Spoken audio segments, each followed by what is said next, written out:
Welcome to BitBoy Crypto, the People's Channel, home of the BitSquad, the largest and greatest crypto community in all the interwebs. No channel works harder to keep you in the know about crypto, and today about XRP. Reminder, tomorrow on the live stream, I've got Jeremy Hogan and John Deaton coming on to talk about Ripple lawsuit. So make sure you're there if you're in the XRP community. Go ahead and throw that X up. You guys know I'm wearing a 589 shirt today. You guys like this? Somebody made, a BitSquad member made this for me. Absolutely phenomenal. But there's been a lot of stuff going on in the news this week, specifically about the SWIFT system. Now, the SWIFT system, the arch nemesis, the SWIFT GPI versus Ripple. Who will win to carry out all cross-border payment transactions? Well, definitely think it's going to be Ripple.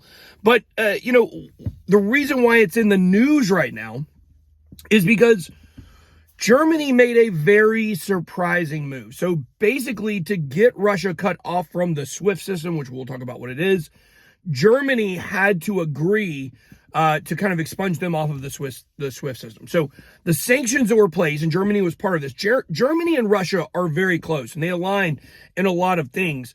And Germany was having a hard time realizing that, it might be in their vested interest to come out on this side of it against Russia.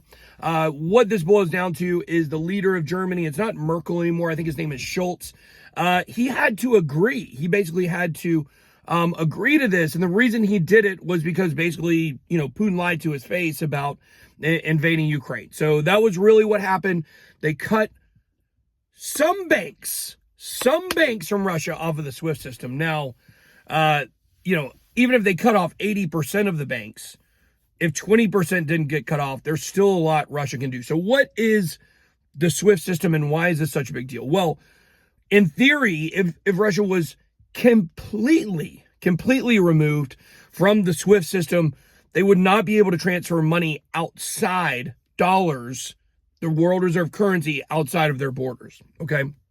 But what the SWIFT system is, you can think of it kind of like it's an exchange of data. So if you want to send a cross-border transaction, you do it through the SWIFT system. No money is actually moved around, really. It's all accounting, right? So the SWIFT system is like almost a network, like an internet of data, like a network of data where accounting information moves all around the world. You could certainly say this adds to the derivatives mess that we're in. Are they actually always, making sure the money goes where it needs to go? I'm not sure, but it's really slow. However, over the last couple of years, they made some big changes. One was they got it to where all of the information, all the data could go from one country to another in hotspots, in highly trafficked countries where there's a lot of transfers. They could do it in like 30 minutes. But the money would not actually move for 3 to 5 days. Recently, they came out and said they've actually got to the point now where the data can move around in as little as like 10 seconds, which way faster than it had been. But it's really moving stuff around, and it is an archaic system. Like, it's been around since 1974. Like, guys, a lot of technology has changed since 1974. You would think we could do something easier, but banks are the absolute last organizations across the world to adopt any changes. Why? Because, they like the traditional system. If it ain't broke, don't fix it. They're already in control of all the money and power. Why would they really feel the need to change? Okay. So when you look at what Ripple offers compared to SWIFT, Ripple can actually send the transaction, not just the information. With SWIFT, it's a two-part system. So you send the information, the accounting information, and then the money comes 3 to 5 days later, in best case, honestly. With Ripple and RippleNet, this is all done in 30 seconds. If you think of SWIFT as the or as a network, let's call it network instead of internet.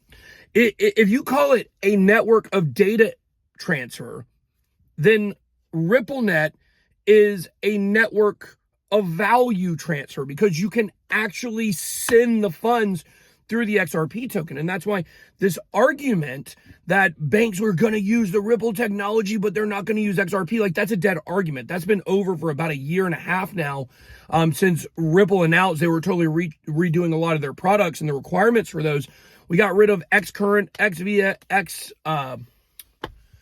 XRapid. We got rid of those. And instead, we got RippleNet. We got ODL, which is on-demand liquidity, which is important because that's something that does separate the Ripple network from the Swift network. The Swift network is all data, right? But with RippleNet, there's actually liquidity. There's actually enough money floating around in the system available to send the value immediately, where the entire transaction is done in less than 30 seconds instead of 3 to 5 days. It doesn't matter how fast Swift gets. It's transferring the information. It's transferring the accounting. It doesn't matter because ultimately the money still comes much, much later. With RippleNet, it destroys all that.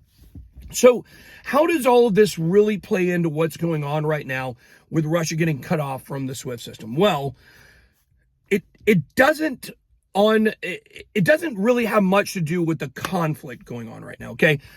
Certainly, people even that really support XRP, unless you're, Russian and really support the invasion or anti-Ukraine for some reason, then you're not going to really want Russia to get around these sanctions anyways, right? I think probably at least 90% of people agree with censoring bad people or bad actors financially. Now, this is where the situation is quite complicated because what is a bad actor? We're all going to have disagreements on that, but I think we would probably all be in agreement for the most part that Russia probably should not be invading Ukraine. I think we're all in agreement there for the most part.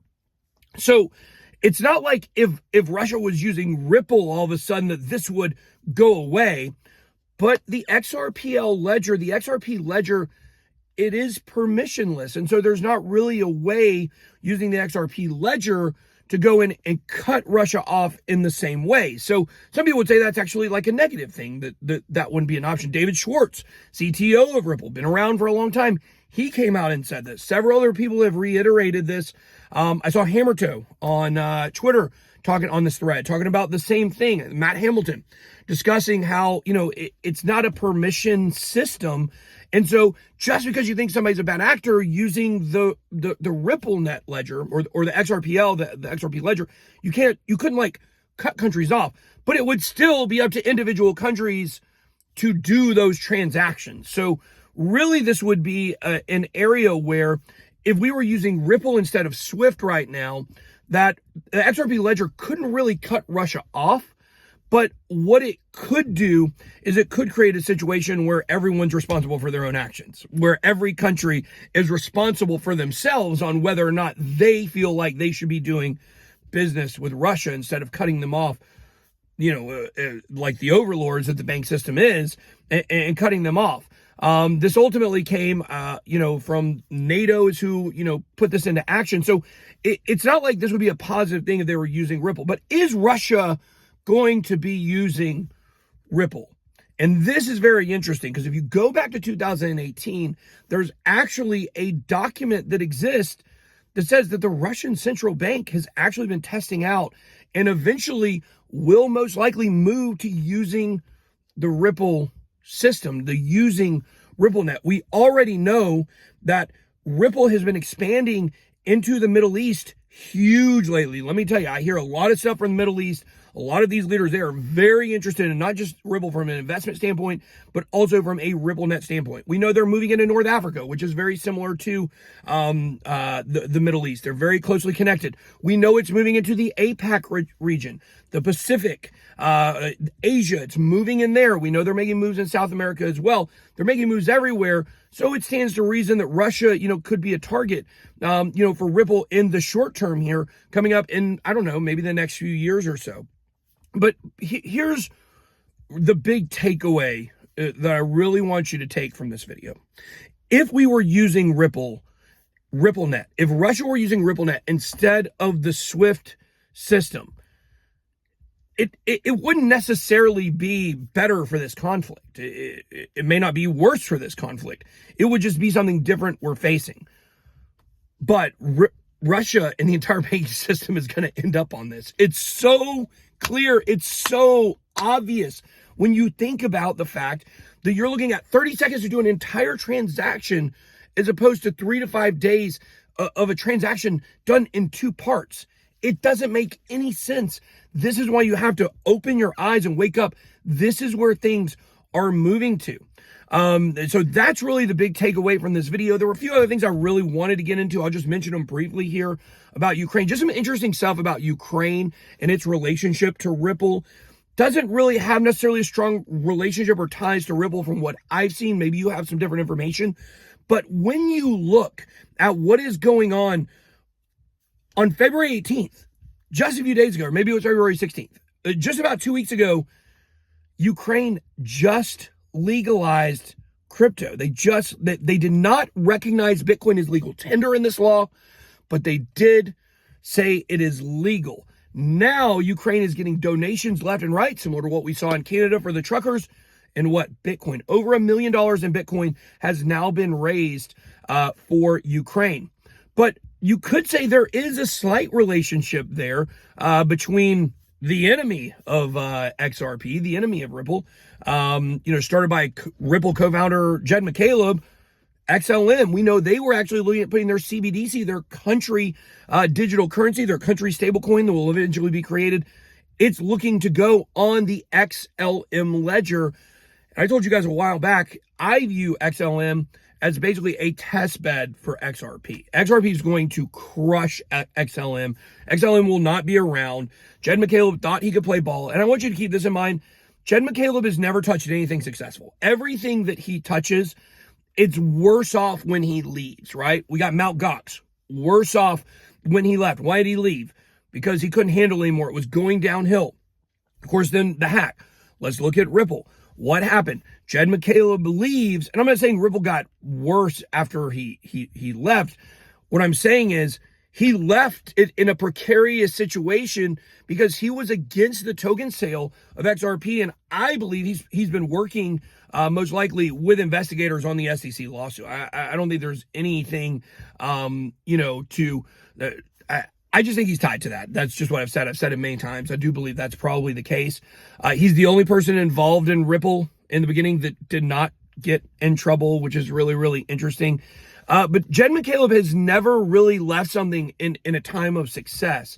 And, when you look at Mt. Gox, it fell apart after he left. When you look at Ripple, it got much better when he left. And now he's at XLM. He just doesn't have a good track record. He leaves stuff at inopportune times is really what I'm trying to say.